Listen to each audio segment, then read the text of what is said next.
केंद्रीय शिक्षण मंत्री धर्मेंद्र प्रधानांच्या राजीनाम्यावर सीजेपी ठाम. सरकारला निर्णयासाठी दुपारी 3 पर्यंतचा वेळ. आज दुपारी होणाऱ्या सीजेपी आणि सरकारच्या बैठकीकडे संपूर्ण देशाचं लक्ष.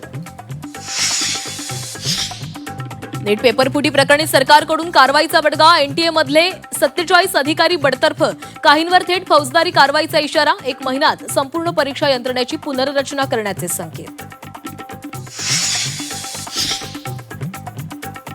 सीजेपीचे संस्थापक अभिजित दिपकेंना टायफॉइडची लागण. सोशल मीडियावर व्हिडिओ शेअर करत स्वतः दिली माहिती.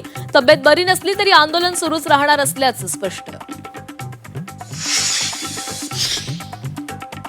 अभिजित दिपकेंच्या जीवाला धोका. त्यांना महाराष्ट्र पोलिसांची सुरक्षा द्या. दिपकेंच्या बहिणीचं राष्ट्रपतींना निवेदन. दिल्ली पोलिसांवर विश्वास उरला नसल्याचं वक्तव्य.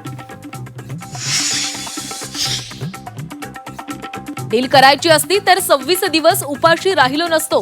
26 दिवसांच्या उपोषणानंतरही प्रामाणिकपणाचं सर्टिफिकेट द्यावं लागेल का? टीकाकारांना सोनम वांगचुक यांचं उत्तर.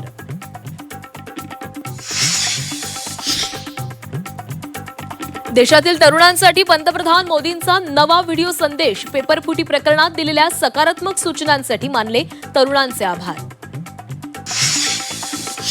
मनसे अध्यक्ष राज ठाकरेंनी तातडीनं बैठक बोलावली. थोड्याच वेळात शिवतीर्थावर बैठकीला सुरुवात. उद्याच्या मोर्चासंदर्भात राज ठाकरे पदाधिकाऱ्यांना मार्गदर्शन करणार. नीट पेपरफुटी प्रकरणी काँग्रेसकडून आज कॅन्डल मार्च. प्रत्येक जिल्ह्यात कॅन्डल मार्च काढण्याचं आवाहन. काँग्रेस हायकमांडचे सर्व पदाधिकाऱ्यांना निर्देश.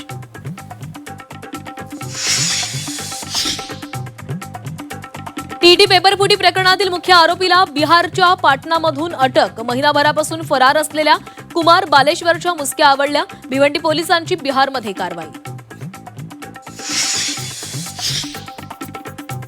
राज्यामध्ये 4 दिवस पावसाचा जोर कायम राहणार. कोकणासह घाटमाथ्यावर मुसळधार पावसाचा इशारा. मध्य महाराष्ट्रातील काही भागात जोरदार कोसळणार. नाशिक जिल्ह्यामध्ये पावसाची संततधार कायम. जिल्ह्यातील 12 धरणांमधून विसर्ग. गोदावरी नदीला पूर. निफाडच्या चांदोरी सायखेडा गावाला पुराचा वेढा. शाळांमध्ये पाणी शिरलं.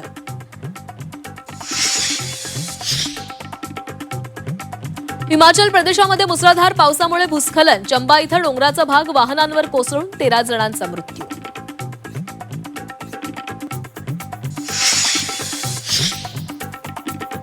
आषाढी एकादशी निमित्त विठ्ठल रुक्मिणीची शासकीय महापूजा संपन्न. मुख्यमंत्री फडणवीसांची सपत्नीक पूजा.